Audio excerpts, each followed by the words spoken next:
Andhra Pradesh assembly వేదికగా మంత్రి డోలా బాలవీరాంజనేయ స్వామి ఈ వాలంటీర్ వ్యవస్థ మీద ఒక కీలకమైనటువంటి ప్రకటన చేశారు. ఈ వాలంటీర్ వ్యవస్థ ఉంటుందా ఉండదా అనేటువంటి సందిగ్ధత ఇప్పుడు వాలంటీర్లో ఏర్పడినటువంటి నేపథ్యంలో వాలంటీర్లకు శుభవార్త చెప్తూ మంత్రి డోలా బాలవీరాంజనేయ స్వామి గారు ఈ వాలంటీర్ వ్యవస్థ అనేది ఎట్టి పరిస్థితుల్లో కొనసాగుతుంది అంటూ తేల్చి చెప్పినటువంటి నేపథ్యంలో ఇప్పుడు ఎన్నికల సమయంలో ఎవరైతే వాలంటీర్లు రిజైన్ చేశారో వాళ్ళు కూడా కొనసాగేటువంటి అవకాశం ఉందా లేదా అనే దాని మీద మనం విశ్లేషణ చేసుకునేటువంటి ప్రయత్నం చేద్దాం. ప్రస్తుతం మనతో పాటు ఉన్నారు తెలుగుదేశం పార్టీ అధికార ప్రతినిధి సూర్యదేవర లత గారితో మాట్లాడదాం. లత గారు నమస్తే అండి. నమస్తే. మంత్రి డోలా బాలవీరాంజనేయ స్వామి గారు అసెంబ్లీ వేదికగా చేసుకొని వాలంటీర్ వ్యవస్థ మీద కీలక ప్రకటన చేశారు. వాలంటీర్ వ్యవస్థ ఎట్టి పరిస్థితుల్లో కొనసాగుతుంది అంటూ ఆయన తేల్చి చెప్పారు. ఈ నేపథ్యంలోనే అంటే ఎన్నికల సమయంలో ఎవరైతే వాలంటీర్లు జగన్మోహన్ రెడ్డికి మద్దతుగా నిలుస్తూ రాజీనామా చేస్తున్నారో వారికి కూడా ఇప్పుడు అవకాశం ఉండే పరిస్థితులు ఉన్నాయా? అసలు వాలంటీర్ వ్యవస్థలో ఎటువంటి మార్పులు రాబోతున్నాయి? వాలంటీర్ వ్యవస్థ ఎలా కొనసాగబోతుంది అంటే ఏం చెప్తారు? అంటే బాబు గారు గతంలో కూడా చెప్పారు కదా, సో వాలంటీర్ వ్యవస్థని కంటిన్యూ చేస్తామనే మాట బాబు గారు చెప్పడం జరిగింది. ఆ వాలంటీర్లకు కూడా అందరికీ కూడా ఎవరు రాజీనామా చేయకండి అని కూడా చెప్పడం జరిగింది. సో అక్కడ మనకు డిఫరెన్స్ కూడా కనపడుతుంది. జగన్మోహన్ రెడ్డి వాళ్ళు గవర్నమెంట్లో ఒక వ్యవస్థలాగా ఉండాలి అనుకున్నప్పుడు ఎవరైనా రావచ్చు, రేపొద్దున ఎవరు సీఎం అయినా కూడా వాళ్ళ గవర్నమెంట్కి ఒక వ్యవస్థలాగా పనిచేయాలనుకున్నప్పుడు సో వాళ్ళు ఎవరు చెప్పినా కూడా మాట వినకూడదు, రాజీనామాలు చేయడానికి వెళ్ళకూడదు. కానీ అక్కడ ఏమైంది, వైసీపీ కార్యకర్తల్లాగా బిహేవ్ చేశారు వాళ్ళు వాలంటీర్లు. అంటే రాజీనామా చేసిన వాలంటీర్లు ఎవరైతే ఉన్నారో వాళ్ళు ఏం చెప్తున్నారంటే ఎన్నికల సమయంలో వైఎస్ఆర్సీపీ నాయకులే బలవంతంగా మా చేత రాజీనామాలు చేయించారు అంటూ కూడా వాళ్ళు కొంతమంది ముందుకొచ్చి చెప్తున్నటువంటి నేపథ్యంలో ఇప్పుడు వాళ్ళ పరిస్థితి ఎలా ఉండబోతుంది? అంటే ఆ రోజున వాళ్ళు ఓపెన్గా బయట చెప్పలేకపోయారు కదా, సో చెప్పచ్చు కదా. ఈవేళ రేపు సోషల్ మీడియా ఎంత అవేర్నెస్ ఉంది, ఒక వీడియో తీసి ఫేస్బుక్లో పెడితేనే అది ఫార్వర్డ్ చేసేస్తున్నారు. సో అలాంటప్పుడు వాళ్ళకి ఆ మాత్రం అవగాహన లేకుండా ఉందనుకుంటామా? లేదు, ఖచ్చితంగా వాళ్ళకి అన్నీ తెలుసు కూడా. సరే, యూట్యూబ్ ఛానల్స్ ఉన్నాయి, చాలా వరకు సోషల్ మీడియా మాధ్యమంలో ఉండే అవకాశాలు ఉన్నాయి. అది యాక్చువల్లీ ప్రజల వరకు కూడా తీసుకెళ్ళి ఉండొచ్చు ఆ రోజున వాళ్ళు, కానీ వాళ్ళు అలా చేయలేదు. ఎంతవరకు జగన్మోహన్ రెడ్డి గారి ఏదైతే శాసించాడో దాన్ని ఆచరించారు వీళ్ళు.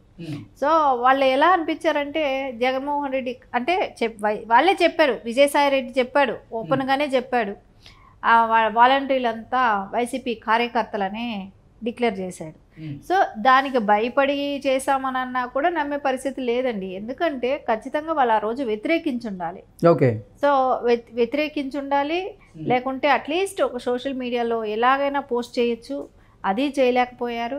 సో కొంతమంది ధైర్యంగా ఉన్నారు కదా, వాళ్ళని చూసైనా వీళ్ళు తెలుసుకోవచ్చు కదా. ఇప్పుడు అందరూ చేయలేదు కదా, సో మిగతా వాళ్ళు కూడా ఇప్పుడు 1,00,000 మంది చేశారు, మిగతా వాళ్ళందరూ ఉన్నారు కదా, సో వాళ్ళని చూసి వాళ్ళు ఇన్స్పైర్ అయ్యి ఉండొచ్చు. కానీ వాళ్ళు ఎందుకు భయపడి చేశారు అనటం సమంజసం కాదని అనిపిస్తుంది. వాళ్ళు కావాలని జగన్మోహన్ రెడ్డికి సపోర్టింగ్గానే చేశారంటే అనిపిస్తుంది ఆ రోజున.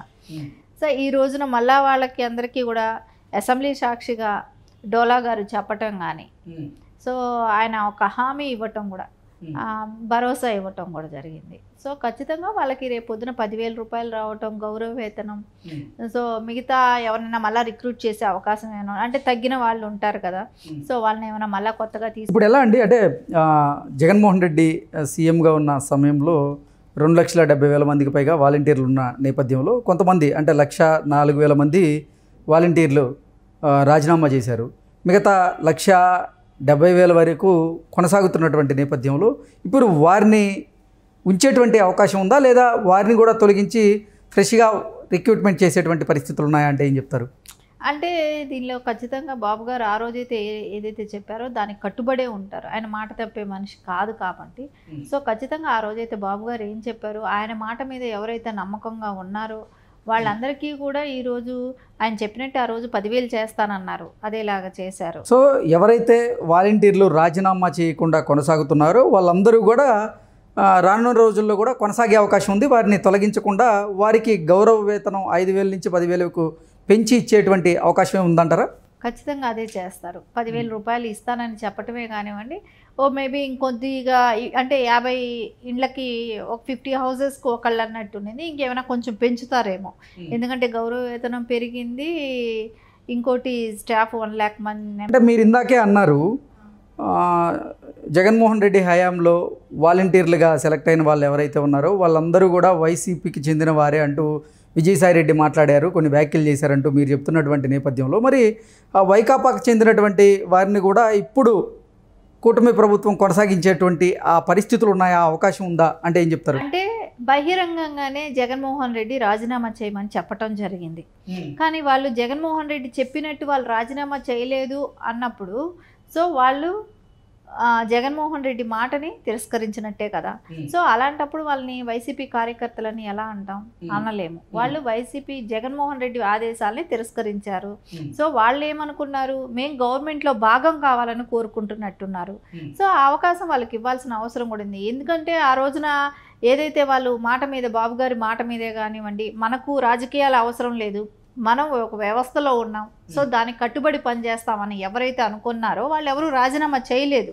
జగన్మోహన్ రెడ్డి ఉంటాడో వస్తాడో రాడో అని వాళ్ళకి, అంటే వచ్చినా మమ్మల్ని తీసే అవకాశం ఆయనకు ఉండదు అనుకున్నారేమో. సరే, ఒకవేళ ఆ బాబు గారు వస్తే 10,000 రూపాయలు వస్తుంది, మేమెందుకు రాజీనామా చేయాలనేది వాళ్ళకు ఒక నమ్మకం. సో ఎందుకు ఉన్న ఉద్యోగాన్ని రాజీనామా చేయాల్సిన అవసరం ఏంటనేది వాళ్ళు గట్టిగా నమ్మారు.